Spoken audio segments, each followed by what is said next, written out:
This video is only for educational purposes. আসসালামু আলাইকুম। আপনারা সবাই কেমন আছেন? আশা করি আপনারা সবাই ভালো আছেন। আজকের ভিডিওতে আপনাদের সাথে আলোচনা করব জয়া9 সাইটে কিভাবে আপনারা ভেরিফাই অ্যাকাউন্ট করবেন। জয়া9 সাইটে অ্যাকাউন্ট করার জন্য আমাদের ভিডিওর প্রথম কমেন্ট বক্সে সাইট লিংকটি দেওয়া আছে।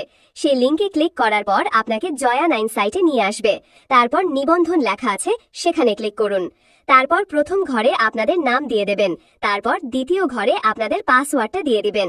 পাসওয়ার্ডটা এমনভাবে দিবেন যেন বড় হাতের ইংরেজি অক্ষর একটা থাকে, তারপর ছোট হাতের একটা অক্ষর থাকে, তারপর যে কোনো সংখ্যা 4-5টা সংখ্যা দিয়ে দিবেন। তারপর নিচের ঘরে সেম একই পাসওয়ার্ড দিয়ে দিবেন। তারপর দেখুন নিচে লেখা আছে পরবর্তীতে, সেখানে ক্লিক করুন।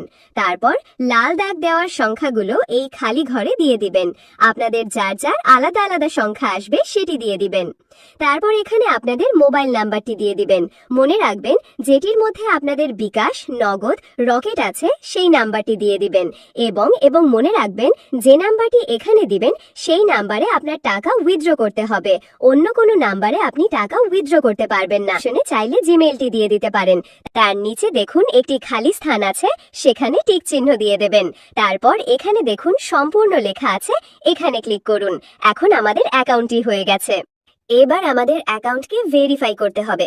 ভেরিফাই করার জন্য যে কর্নারে দেখুন মানুষের মাথার মতো একটা আইকন আছে, এখানে ক্লিক করুন। তারপর এখানে আসার পর একটু স্ক্রোল ডাউন করে একটু নিচে নামুন। তারপর এখানে ক্লিক করুন। তারপর আবার এইখানে ক্লিক করুন। আগের মতো ওই লাল দাগে থাকা সংখ্যাগুলো এই খালি স্থান দিয়ে দিন। তারপর দেখুন এখানে ওটিপি লেখা আছে, এখানে ক্লিক করুন।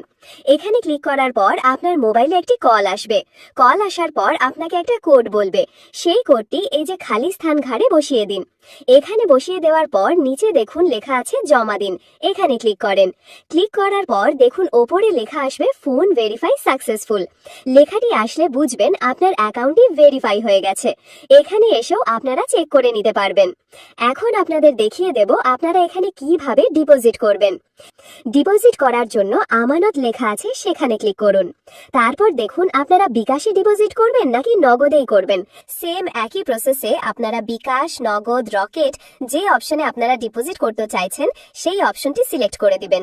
আপনারা কত টাকা ডিজিট করতে চাচ্ছেন সেটা লিখেও দিতে পারেন, উপর থেকে সিলেক্টও করে দিতে পারেন। তারপর আপনারা আমানত অপশনটিতে ক্লিক করুন। তারপর নিশ্চিতকরণে ক্লিক করুন। তারপর এই এজেন্ট নাম্বারটা দেওয়া আছে, সে নাম্বারটা এইভাবে কপি করে নিন। মনে রাখবেন এইখানে তাদের বিকাশ এজেন্ট নাম্বার সব সময় একটা আসবে না, একবার এক ধরনের নাম্বার আসবে। তাই আপনারা দেখে শুনে বুঝে তারপর কপি করে তারপর আপনাদের বিকাশ অ্যাকাউন্টে লগ ইন করে তারপর সেই নাম্বারে আপনারা যত টাকা সিলেক্ট করেছিলেন তত টাকা ওই এজেন্ট নাম্বারে ক্যাশ আউট করে দিবেন। ক্যাশ আউট হওয়ার পর এখানে ক্লিক করে আপনি ট্রানজ্যাকশন আইডিটি কপি করে নেবেন। তারপরে আবার এখানে চলে আসবেন। এখানে ক্লিক করে নাম্বারটি সিলেক্ট করে দেবেন। এখানে নাম্বারটি অটোমেটিক থেকে যাবে। তারপর কপি করা ট্রানজ্যাকশন আইডিটি এখানে পেস্ট করে দিবেন। তারপর নিশ্চিত করুন লেখায় ক্লিক করুন। তারপর এরকম এখানে সাকসেসফুল ডিপোজিট লেখা থাকলে মনে করবেন আপনার ডিপোজিট সাকসেসফুল হয়ে গেছে। তারপর এখানে এসে আপনারা আপনাদের ব্যালেন্স চেক করে নিতে পারবেন। এবার আপনাদের দেখিয়ে দিব কিভাবে আপনারা এই সাইট থেকে টাকা উত্তোলন করবেন। টাকা উত্তোলন করার জন্য উত্তোলন লেখা আছে, এখানে ক্লিক করুন। এখানে আসার পর যদি এরকম দেখেন তাহলে আপনার এখান থেকে বের হয়ে যেতে হবে। তারপর আবার আসবেন। এখানে আসার পর যদি দেখেন এরকম একটা ফর্ম আছে, ফর্ম আসলে তারপর আপনারা ঠিক আছে যে অপশনটি আছে এখানে ক্লিক করে দিবেন। তারপর আপনি বিকাশ, নগদ যেই অপশনটিতে আপনি আপনার টাকা উত্তোলন করতে চাইছেন সেই অপশনটি সিলেক্ট করে দিবেন। তারপর এখানে আপনি কত টাকা উত্তোলন করতে চাইছেন সেই টাকাটি লিখে দিবেন। নিচে আপনার নাম্বারটি অটোমেটিক সেভ করা থাকবে। তারপর উত্তোলন লেখাটিতে ক্লিক করলেই আপনার টাকাটা আপনার অ্যাকাউন্টে চলে যাবে।